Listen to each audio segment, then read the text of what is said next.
আসসালামু আলাইকুম। তা আজকে আপনাদের আমি দেখাবো যে আমি পা দিয়ে কিভাবে লেখি। মূলত এটা আমি অভ্যাস করে ফেলেছি, কারণ আমার দুই হাত থাকতে আমি হাত দিয়ে লিখেছি। আমি তো আগে ভালো ছিলাম, তো হাত দিয়ে লিখেছি। এখন দেখেন আমি পা দিয়ে লিখি। দেখেন কত সুন্দরভাবে লিখতেছি। এনে লিখছি সরাইয়া ময়ূরেশকের মি আমি,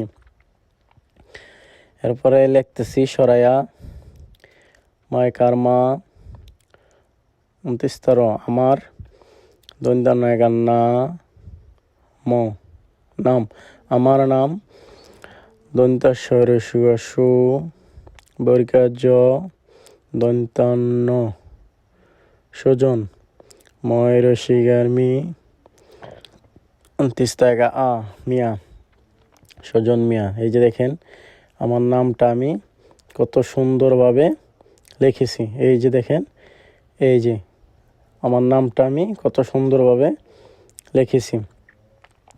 তো এইভাবে মূলত আমি লেখি, কারণ পা দিয়ে লেখার অভ্যাসটা করে ফেলেছি। আমার দুটি হাত হারিয়ে আমি পা দিয়ে লেখার চেষ্টা করে আমি পা দিয়ে এখন লিখতে পারি। কারণ আমি যতটুকু পড়ালেখা জানি ততটুকুই আমি ধরে রেখেছি, কারণ পড়ালেখা হলো একটা অমূল্য সম্পদ। তো যার জন্য আমি পা দিয়ে লেখার অভ্যাসটা করি। লেখার